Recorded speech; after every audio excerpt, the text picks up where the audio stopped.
Selamat siang teman-teman, selamat siang Bapak Edi. Kami dari kelompok 7 akan mempresentasikan kuliah koperasi dengan judul Hubungan Pasar dengan Koperasi. Saya Arya, absen 9. Saya Pramida, absen 18. Saya Dewi Trisna, absen 38. Baiklah, akan diawali dengan Saudari Rahlia. Hubungan pasar dengan koperasi. Berdasarkan konsep koperasi dari beberapa sumber yang berbeda, terutama manajemen koperasi Indonesia, dapat dirangkum adanya 3 hubungan yang penting dalam lingkungan koperasi, yaitu hubungan pasar, hubungan kepemilikan, dan hubungan pelayanan. Hubungan pasar. Pada prinsipnya, pasar menurut ahli ekonomi lebih menekankan pada pertemuan antara permintaan dan penawaran. Permintaan merupakan rencana jumlah yang diminta pada waktu tertentu, sedangkan penawaran merupakan produk yang ditawarkan pada periode tertentu. Pasar dikelompokkan menjadi 5 jenis, yaitu yang pertama pasar barang, yang kedua pasar tenaga kerja, yang ketiga pasar uang, yang keempat pasar modal, yang kelima pasar luar negeri. Yang pertama, pasar barang merupakan pertemuan antara permintaan dan penawaran akan barang. Koperasi dapat bergerak di bidang pasar menawarkan barang hasil produksi koperasi, atau anggota dapat melakukan permintaan akan produk yang dibutuhkan oleh koperasi atau anggota. Yang kedua, pasar tenaga kerja merupakan pertemuan antara permintaan dan penawaran tenaga kerja. Pertemuan ini menghasilkan konsep upah dan jumlah tenaga yang dibutuhkan. Yang keempat, ada pasar uang. Pasar uang adalah pertemuan antara permintaan dan penawaran akan uang. Dalam pasar uang, yang ditaksirkan adalah hak untuk menggunakan uang untuk jangka waktu tertentu. Pasar modal. Dalam arti sempit, pasar modal identik dengan bursa efek. Tetapi dalam arti luas, pasar adalah pertemuan antara mereka yang mempunyai dana dengan mereka yang membutuhkan dana untuk modal. Bagi koperasi sendiri, memasuki modal adalah suatu fenomena yang jarang dilakukan, sebab koperasi bukan kumpulan modal tetapi kumpulan orang-orang atau badan hukum koperasi. Selanjutnya dipresentasikan oleh Arya Sujana. Lagi menggambarkan hubungan antara pemerintahan dalam negeri akan produk impor dan penawaran dalam negeri akan produk ekspor. Dalam rangka pengembangan koperasi, pemerintah sangat menganjurkan koperasi untuk bergerak di pasar luar negeri, artinya melaksanakan kegiatan ekspor-impor. Beberapa koperasi telah mengadakan kegiatan ekspor, terutama koperasi-koperasi yang bergerak dalam bidang industri kerajinan.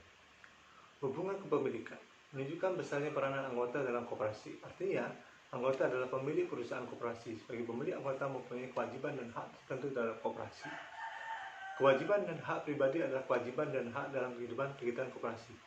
Ini semuanya sama bagi semua anggota dan tidak dapat menghilangkan dari seorang anggota selama menjadi anggota koperasi. Kewajiban dan hak dan keuangan adalah yang berhubungan dengan keikutsertaan keuangan anggota dalam harta kekayaan dan dana koperasi. Kewajiban dan hak ini timbul adanya antar anggota koperasi, tidak antar sesama anggota. Setiap anggota mempunyai kepentingan untuk memanfaatkan fasilitas yang disediakan. Bila memanfaat fasilitas secara reguler tidak memberikan fasilitas dalam mewajibkan kepentingan ekonomis para anggota, maka anggota harus bertindak, menimbulkan suatu perubahan dalam hal pengolahan badan usaha koperasi, membubarkan koperasi mereka, mengundurkan diri dari koperasi karena tidak menguntungkan, mempersatukan koperasi mereka dengan koperasi yang lain agar terbentuk unit ekonomi yang hidup dalam guna kemajuan anggotanya. Hubungan pelayanan. Hubungan pelayanan ini muncul karena fakta bahwa anggota di samping sebagai pemilik juga sebagai pelanggan utama koperasi. Bentuk pelayanan koperasi terhadap anggota melalui bisnis antara usaha anggota, badan usaha, usaha koperasi. Ada 2 faktor utama yang mengharuskan koperasi meningkatkan pelayanan kepada anggotanya. 1. Adanya tekanan persaingan dari organisasi lain. 2. Perubahan kebutuhan manusia sebagai akibat perubahan waktu dan peradaban. Hubungan produsen dengan pasar tanpa koperasi. Hubungan produsen dengan pasar tanpa koperasi dapat digambarkan sebagai berikut. Misalnya produsen P yang menghasilkan kakao akan menjual produksinya ke pasar konsumen C. Dalam hal ini, produsen P dan konsumen C tidak terintegrasi atau tidak saling mengetahui dengan baik. Oleh karena itu, peran pedagang T adalah sangat strategis untuk menjembatani kepentingan ekonomi dan kedua belah pihak. Hubungan produsen anggota koperasi dengan pasar. Menurut konsep koperasi, sekelompok orang baik itu sebagai produsen maupun sebagai konsumen yang mempunyai kepentingan ekonomi yang sama dapat membentuk perusahaan koperasi. Adanya persamaan kepentingan ekonomi membentuk hubungan khusus antara anggota koperasi dengan perusahaannya yang disebut koperasi. Sebenarnya prosedur antara anggota koperasi sendiri dapat berhubungan langsung ke pasar untuk menjual produksinya. Tetapi karena pertimbangan efisiensi atau badannya pengguna ekonomis dan ekonomis yang lebih besar, mereka menyerahkan pemasarannya kepada koperasi. Dengan demikian, koperasi mengambil alih fungsi pemasaran atau penjualan yang semula dilakukan secara sendiri oleh produsen tersebut. Selanjutnya, koperasi akan mengintegrasi atau melakukan lebih bisnis dengan pasar atau konsumen C untuk memasarkan produksi anggotanya. Dalam pemasaran produksi anggota, perusahaan koperasi dan anggotanya telah terikat dengan kesatuan organisasi koperasi. Adanya hubungan perserikatan yang dibangun berdasarkan kebersamaan dan kekeluargaan dalam lingkungan yang demokratis.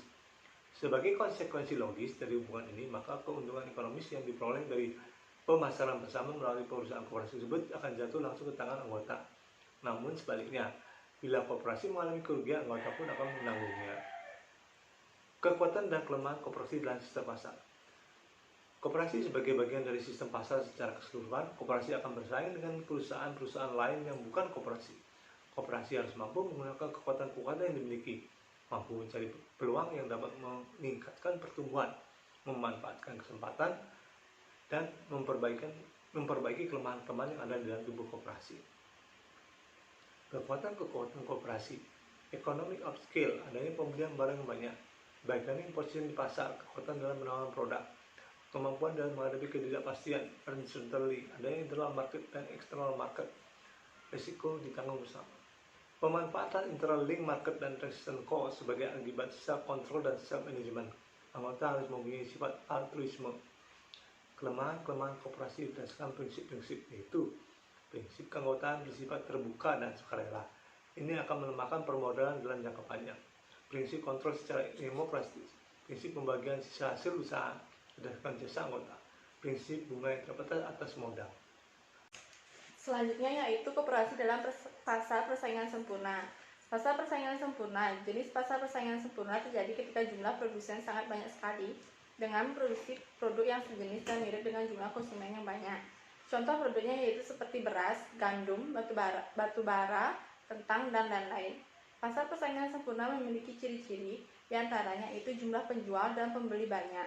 Yang kedua, barang yang dijual bersifat homogen. Yang ketiga, penjual bersifat mengambil harga. Yang keempat, posisi tawar konsumen kuat. Yang kelima, sudah memperoleh keuntungan di atas rata-rata. Dan yang keenam, sensitif terhadap perubahan harga. Yang ketujuh, mudah untuk masuk dan keluar dari pasar.